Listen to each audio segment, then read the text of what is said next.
उद्योजक हा भारत मातेच्या गळ्यातला नुसता कौस्तुभ नव्हे, तर हा संपूर्ण समाज पुरुषाच्या गळ्यातला कौस्तुभ आहे. तुम्ही विचार करा, तुकोबारायांचा अभंग सगळ्यांना पाठ आहे. लता मंगेशकरांनी गाथा उघडायची गरजच ठेवलेली नाही. सुंदर ते ध्यान उभे विटेवरी, कर कटावरी ठेवून या, तुळसी हार गळा, कासे पितांबर, आवडे निरंतर हेची ध्यान. मकर कुंडले तळपती श्रवणी, कंठी कौस्तुभमणी विराजित.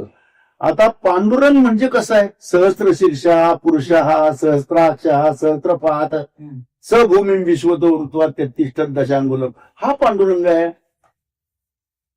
पंढरपूरचा निळा लावण्याचा पुतळा म्हणजे कोण? तो हा आहे, समाज पुरुष आहे. हा विराट समाज पुरुष आहे. आणि या विराट समाज पुरुषाच्या गळ्यातला कौस्तुभ म्हणजे हे रत्न विशेष मंथनातून आलेलं, म्हणून ते कौस्तुभ आहे. आणि म्हणून प्रत्येक उद्योजक हा भारत मातेच्या गळ्यातला कौस्तुभ आहे.